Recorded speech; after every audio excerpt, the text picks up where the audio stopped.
Nëse unë sot ty do të pyesja, kush je ti? Çfarë përgjigje do më jepje? Do filloje të thoshe, jam biri filanit, jam biri fistanit, jam kaq vjeç, kam mbaruar këtë shkollë. Pra do identifikoshe me ato që ti shikon dhe përjeton. Por Gjon pak zorin, shkuan dhe i pyetën kush je ti, sepse u bën kurioz të dinin kush je ti. Dhe ai u përgjigj me rreshta biblik.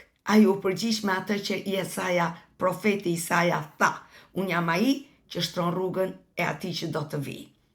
Dhe dua të them ty sot, zëri jot programon kush je ti në të vërtet. Jo zërat e të tjerve. Por ky zë duhet të ketë bazë fjalën e Perëndis. Dhe ti duhet të thuash, unë jam biri Perëndis i gjallë.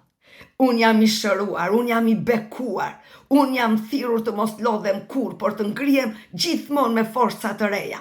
Unë jam biri që Perëndia thot, është me mua çdo ditë dhe çdo sekond. Këto janë fjalët që ti duhet të prezantohesh në këtë botë, që gjithçka që ti thua të jetë një urdhër për shpirtëroren dhe për fiziken.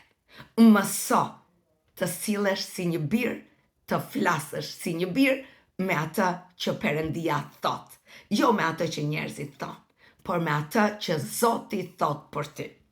Amen.